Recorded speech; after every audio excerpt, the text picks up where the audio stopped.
In this video, I'm going to show you a little bit about using the indent feature, but before I do that, I just want to just show you kind of what it looks like in practice.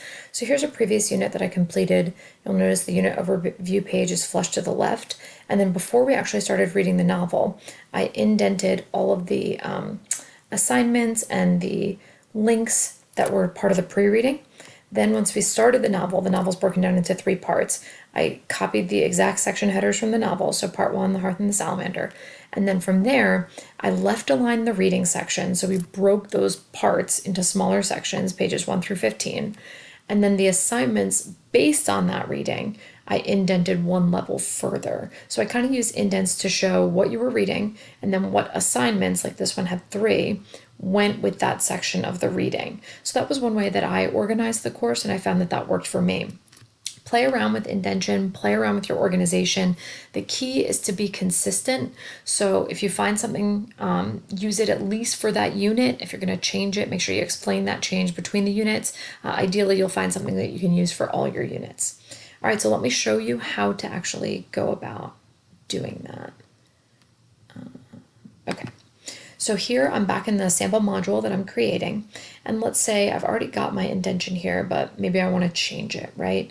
So let's say I want to add the speech in. They have the speech in their textbooks, but I'm going to actually go in and add the speech. So I'm going to grab this link, and I'm just going to pop it in my module. So I'm going to choose plus, and I'm going to choose an external URL.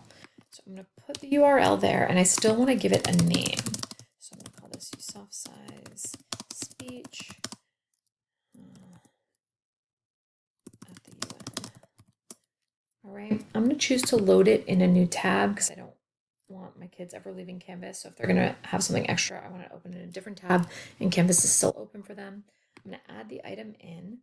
All right, so what I want to do is I actually want to move it ahead of this previous item. So the way to do that is I can shift over to this like 8 dots at the left. And you'll notice when I hover over it, I get a 4-way arrow. I can click and drag and reorder. Okay, so maybe what I want to do is a similar organization to my last one, but I want to indent this 1 level. So I can choose the 3-dot menu and increase the indent. And now that means I want to increase the indent for the discussion too, because it's paired with that reading. So I'm just going to choose the 3-dot menu, increase, let's say, oh, I went too far, so I want to decrease. It's the same thing. 3-dot menu, decrease. Now you'll notice nothing in this unit is published. It's all got the little circle with the strike through. So I can either go in and publish individual items, but none of that will really matter until I publish the module. If I publish the module, then you'll notice it automatically publishes all items in the module, but maybe I don't want the assignment yet. So I'm just going to go in and unpublish that section. If you have any questions, please let me know.